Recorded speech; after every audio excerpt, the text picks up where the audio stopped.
রাসূল পাক সাল্লাল্লাহু আলাইহি সাল্লামের প্রথম স্ত্রী উম্মুল মুমিনিন হযরত খাদিজা রাদিয়াল্লাহু তাআলা আনহা বয়সে ছিলেন স্বামীর চেয়ে 15 বছর বড়। যখন বিয়ে হয় তখন রাসূল সাল্লাল্লাহু আলাইহি সাল্লামের বয়স ছিল মাত্র 25 বছর আর খাদিজা রাদিয়াল্লাহু তাআলা আনহা তখন 40। প্রশ্ন হচ্ছে, বয়সের এত ব্যবধান থাকা সত্ত্বেও রাসূল সাল্লাল্লাহু আলাইহি সাল্লামের সাথে কেন তার বিয়ে হয়েছিল? এই বিবাহের পেছনে নেপথ্য ঘটনা কি ছিল?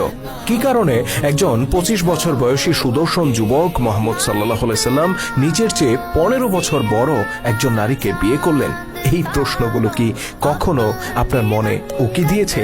যদি দিয়ে থাকে তাহলে আজকের ভিডিওটি আপনার জন্য। এটা রাসূল সাল্লাল্লাহু আলাইহি সাল্লামের নবুয়তের দায়িত্ব পাওয়ার 15 বছর আগের কথা। তিনি তখন 25 বছর বয়সী টকবগে যুবক। গোটা মক্কায় তিনি তার বিশ্বস্ততা, আমানতদারিতা, পরোপকারিতার জন্য আল আমিন অর্থাৎ বিশ্বাসী নামে পরিচিত। তাছাড়া এই অল্প বয়সেই তিনি নিজেকে একজন সফল ব্যবসায়ী হিসেবে প্রমাণ করেছিলেন। কখনো চাচা আবু তালিবের সাথে, আবার কখনো একাকী সুদূর সিরিয়া সহ বিভিন্ন জায়গায় তিনি বেশ কয়েকবার বাণিজ্য পরিচালনা করেছিলেন এবং প্রতিটি বাণিজ্য যাত্রায় বেশ লাভবান হয়েছিলেন। মুহাম্মদের কাছ থেকে পণ্য কিনলে ঠকতে হবে না, এরকম একটা বিশ্বাস প্রতিটি মানুষের মধ্যে ছিল। আর এই বিশ্বাসটাই ছিল তার ব্যবসায় সফল হওয়ার সবচেয়ে বড় কারণ। এবার আসি খাদিজা রাদিয়াল্লাহু তাআলা আনহার প্রসঙ্গে। খাদিজা ছিলেন মক্কার একজন ধনাঢ্য ব্যবসায়ী। তার ব্যাপারে বলা হয়ে থাকে যে মক্কা থেকে যখন কোনো বাণিজ্য কাফেলা বের হতো তখন সেই কাফেলায় সারা মক্কাবাসীর যে পরিমাণ মালামাল থাকতো, খাদিজা রাদিয়াল্লাহু তাআলা আনহুর একারই থাকতো তার সমপরিমাণ মালামাল। বুঝতেই পারছেন তিনি কতটা ধনী ছিলেন।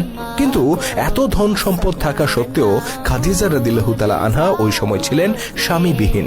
ইতিপূর্বে 2 বার তার বিয়ে হয়েছিল এবং 2 জন স্বামী অতি অল্প বয়সে মারা গিয়েছিলেন। এরপরেও আরো অনেক বিয়ের প্রস্তাব এসেছিল, কিন্তু খাদিজা রাদিয়াল্লাহু তাআলা আনহা সব প্রস্তাব ফিরিয়ে দেন।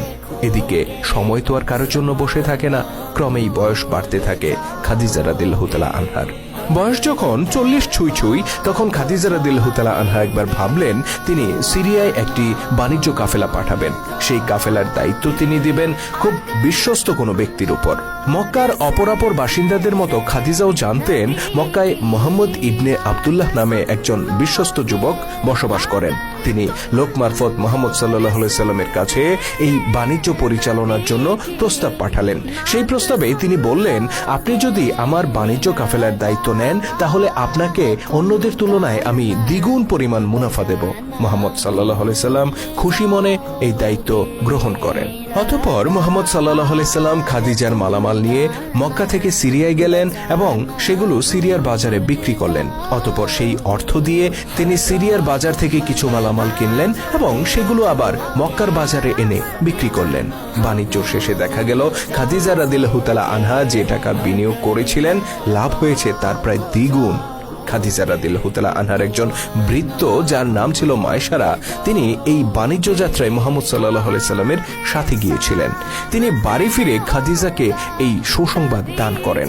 একই সাথে মায়সারা বাণিজ্য যাত্রায় ঘটে যাওয়া 2টি ঘটনা উল্লেখ করেন, যা শুনে খাদিজা রাদিয়াল্লাহু তাআলা আনহা বিস্ময়ে হতবাক হয়ে পড়েন। প্রথম ঘটনাটি ঘটেছিল সিরিয়ায় যাওয়ার পথে। যাত্রাপথে মুহাম্মদ সাল্লাল্লাহু আলাইহি সাল্লাম ক্লান্ত হয়ে একটি গাছের নিচে বিশ্রাম নিচ্ছিলেন। ওই গাছটি ছিল একটা গির্জার খুব নিকটে। কিছুক্ষণ পর ওই গির্জা থেকে একজন পাদ্রী বের হয়ে আসেন এবং মায়সারাকে জিজ্ঞেস করেন, গাছের নিচে বিশ্রামরত যুবকটি কে? মায়সারা বলেন, তিনি মক্কার কোরাইশ বংশের মুহাম্মদ ইবনে আব্দুল্লাহ। পাদ্রীটি কিছুক্ষণ মুহাম্মদ সাল্লাল্লাহু আলাইহি সাল্লামকে পর্যবেক্ষণ করে বলেন, তিনি একজন নবী ছাড়া আর কেউ নন। দ্বিতীয় ঘটনাটি ঘটে সিরিয়া থেকে মক্কায় ফিরে আসার পথে। এ সময় মুহাম্মদ সাল্লাল্লাহু আলাইহি সাল্লাম ওটে চড়ে উত্তপ্ত মরুভূমি অতিক্রম করছিলেন। পিছু পিছু আরেকটি ওটে করে আসছিলেন মায়সারা। এ সময় মায়সারা বিস্ময় ভরা চোখে দেখতে পান এই উত্তপ্ত মরুভূমিতে আকাশের একখণ্ড মেঘ মুহাম্মদ সাল্লাল্লাহু আলাইহি সাল্লামকে ছায়া দিয়ে তার সাথে সাথে এগিয়ে চলছে। একদিকে মুহাম্মদ সাল্লাল্লাহু আলাইহি সাল্লামের সততা, অন্যদিকে তার ব্যবসায়িক দক্ষতা, আর সর্বোপরি মায়সারার এই অভিজ্ঞতাগুলো শোনার পর খাদিজা রাদিয়াল্লাহু তাআলা আনহা রীতিমতো মোহিত হয়ে পড়েন। তিনি এতটাই মুগ্ধ হন যে বহু বছর ধরে বিয়ে না করার যে জেদ নিয়ে তিনি বসেছিলেন সেই জেদ থেকে তিনি বেরিয়ে আসেন এবং যুবক মুহাম্মদ সাল্লাল্লাহু আলাইহি সাল্লামকে বিয়ে করতে ব্যাকুল হয়ে ওঠেন।